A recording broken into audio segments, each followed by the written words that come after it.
Hello दोस्तों, भगवान अमन coaching में आपका स्वागत है।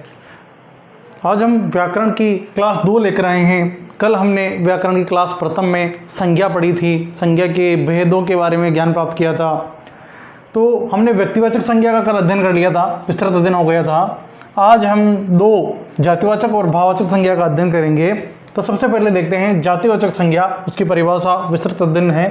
देखिए कैसे कि जिस संज्ञा शब्द से किसी एक ही जाति, क्या होना है कि जिस संज्ञा शब्द से किसी एक ही जाति की सभी वस्तुओं का बोध होता है, जातिवाचक संज्ञा कहलाती है। एक बार फिर से देखते हैं कि जिस संज्ञा शब्द से किसी एक ही जाति की सभी वस्तुओं का बोध होता है, पता चलता है, उसे जातिवाचक संज्ञा कहते हैं या जातिवाचक संज्ञा कहलाती है। उदाहरण देखते हैं, मनुष्य। अब मनुष्य एक जाति विशेष हो गई, इससे सभी मनुष्यों को पता लगता है, ठीक है। फूल एक जाति हो गई। अब फूल में सभी फूल आ जाएंगे, हरे फूल, पीले फूल, जो भी फूल संबंधित बिना सुगंध के सभी फूल उसमें आ जाते हैं।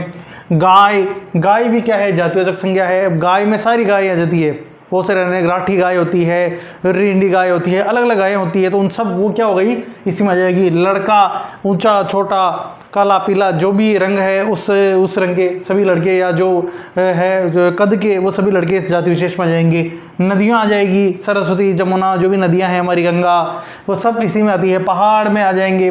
तो कहने का मतलब ये है, जातिवाचक संज्ञा में मनुष्य, फूल, गाय, लड़का, नदी, पहाड़ आदि जो किसी एक विशेष जाति विशेष का बोध करा रहे हैं शब्द, वह जातिवाचक संज्ञा के अंतर्गत आएंगे।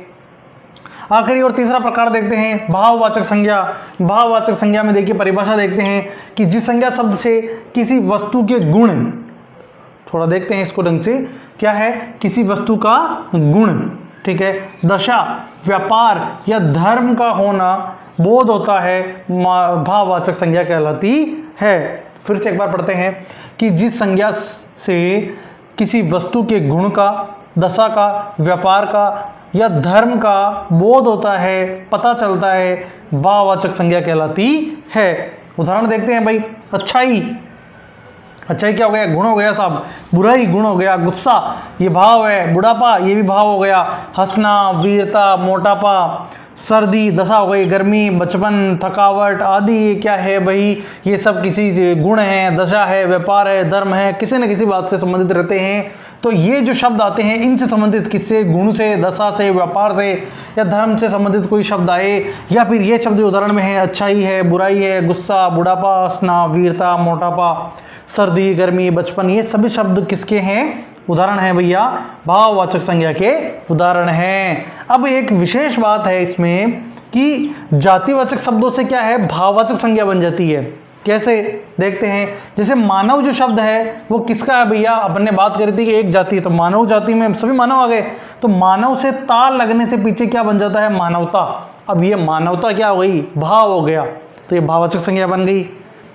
बूढ़ा, ये बूढ़ा क्या है भैया, ये जाति है, बूढ़ों की जाति है भाई, बूढ़े व्यक्तियों की जाति हो गई, तो अब उसमें बूढ़ा जाति हो गई, तो बूढ़ापा, पीछे पा लगा और ये बन गई जाति, भाववाचक। बूढ़ा जो शब्द है वह क्या है, बूढ़ा शब्द है साहब, जातिवाचक संज्ञा, और इसमें पा लगने से ये क्या हो गया, बुढ़ापा, ये भाववाचक संज्ञा, बुढ़ापे का भाव आ गया। अपना शब्द क्या है, ये जातिवाचक संज्ञा है, और इसमें पन लगने से अपनापन हुआ और इसमें भाव आ गया। तो ऐसे अनेक शब्द हैं जिनमें से क्या है, जाति से भाववाचक संज्ञा बन जाती है। अच्छा, जो पढ़ा है हमने वो सही तरीके से पढ़ा है, और कक्षा 5 के लिए विशेष क्लासें हैं व्याकरण की, तो सभी बच्चे इसको ध्यान से देखें, और आगे की जो टॉपिक्स हैं वो भी इसी व्याकरण की क्लास में आ जाएंगे। तो इन सबको ध्यान से पढ़ें और अपनी परीक्षा तैयारी अच्छे से करें। खुश रहें, मस्त रहें और वीडियो देखते रहें। चैनल को सब्सक्राइब करें, लाइक करें, शेयर करें। Thank you.